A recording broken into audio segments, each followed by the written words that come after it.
Hello everyone, I'm Danielle de la Fuente, founder and executive director of Amal Alliance. Now imagine you're a child that has, have been forced to flee.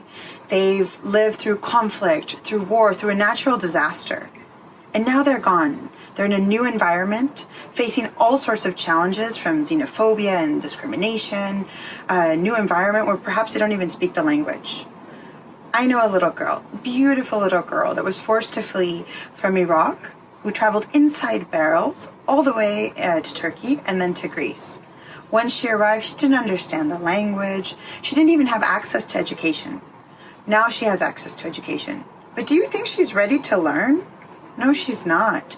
She's dealing with trauma, anxiety, depression, fear, and all sorts of things that present themselves as learning barriers. So what happens? How is this little girl to learn? How is she going to thrive and eventually be an employable and productive member of society?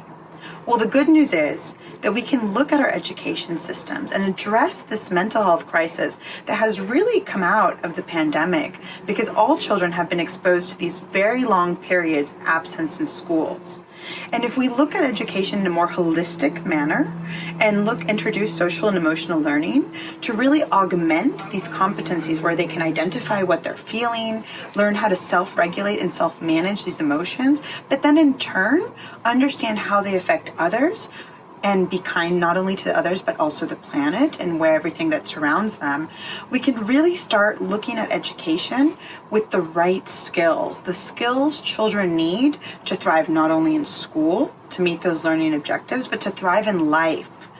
And so I ask you today to really, really consider your mental health, your children's mental health, and how are they going to learn with everything that they've been forced to undertake because of the pandemic?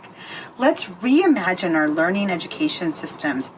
This is the prime opportunity to say, okay, let's introduce social and emotional learning. Let's meet children's psychosocial needs and help them to thrive in school, help them to thrive in life, and become the best version of themselves.